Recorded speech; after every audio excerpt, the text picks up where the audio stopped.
घोषक sir Shri Bhawani माध्यमिक विद्यालयको 49औं वार्षिक उत्सव तथा अभिभावक दिवस समारोहका सभाध्यक्ष एवं यस वडाका वडाध्यक्षज्यू, त्यसैगरी यस कार्यक्रमका प्रमुख अतिथि शिखर नगरपालिकाका नगर प्रमुख ज्यू, त्यसैगरी यस कार्यक्रमका विशिष्ट अतिथिज्यूहरू, यस वडाका सम्पूर्ण वडा सदस्यज्यूहरू, त्यसैगरी आज यो उत्सव भन्छु मैले, आज यो उत्सवलाई सफल बनाउनका लागि यस वडा नम्बर 3 का सम्पूर्ण अग्रज आमा बुवा दाजुभाइ दिदीबहिनीहरूमा मेरो साइनो अनुसारको ढोग नमस्कार एवं आशीर्वाद व्यक्त गर्न चाहन्छु। आज धेरै खुसी पनि लागिरहेको छ। धेरै भन्दा धेरै अग्रज व्यक्तित्वहरूको उपस्थिति यो विद्यालयको प्राङ्गणमा देख्दा सबै आमा बुवा अर्थात् अभिभावकज्यूहरूको ध्यान चाहिँ अब शिक्षातिर गएको छ कि भन्ने मैले महसुस गरेको छु।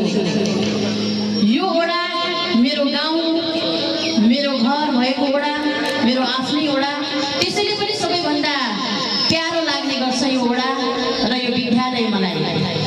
र अब हामीले कुरा गर्दै गर्दा धेरै पुर्खाहरूले जग्गा दान गर्नुभयो, चन्दा दान गर्नुभयो, मुठी दान गर्नुभयो, विभिन्न तह र तबकालाई पार गर्दै यो विद्यालयलाई यहाँसम्म ल्याइ पुर्याउन सहयोग गर्नुहुने सम्पूर्ण दिवंगत आत्माहरूलाई सम्झिँदै उहाँहरूलाई भावपूर्ण श्रद्धाञ्जली व्यक्त गर्न चाहन्छु।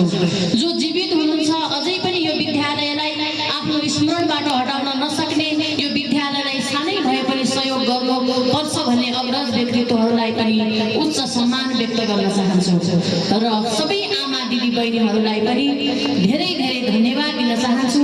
र प्यारा विद्यार्थी भाइ बहिनीहरू जो हुनुहुन्छ, तपाईँहरूको जीवन यो विद्यालयसँग जोडिएको छ, त्यसैले तपाईँहरू यो प्राङ्गणमा फुलबारी जस्तै फुलिरहनु भएको छ।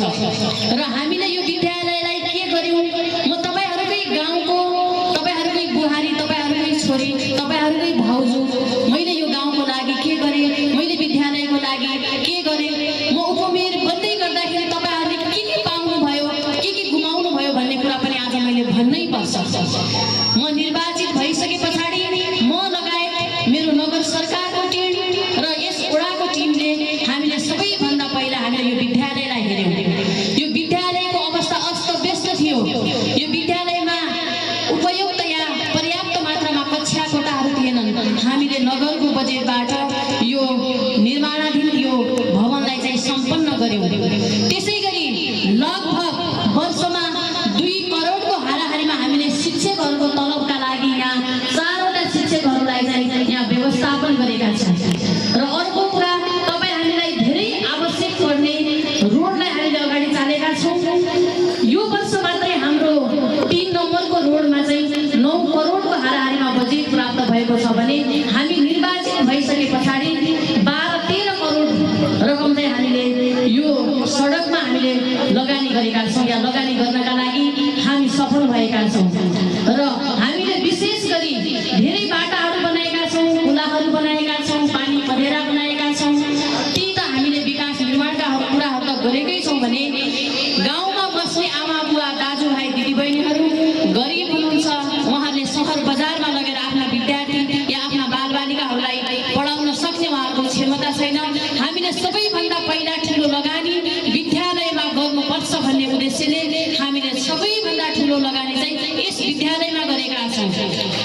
र सँगसँगै हामीले यहाँ नजिकै रहेको छिमेकी विद्यालय कालिका आदि र डाँडाबाग आदिमा पनि हामीले लगानी गरेका छौँ। यो विद्यालय हामी निर्वाचित भए जगत्तै यहाँ विद्यार्थीको सङ्ख्या छैन। हामीले यो विद्यालयलाई घटाउनुपर्छ। अनावश्यक रूपमा चाहिँ विद्यालयका कक्षाहरू बढाइएका छन् भन्ने हामीलाई सूचना प्राप्त भएको थियो। मैले नगरको टिमसँग झगडा गरेँ। म निर्वाचित भए जगत्तै मैले विद्यालय घटाउँदै गर्दा मेरा अग्रज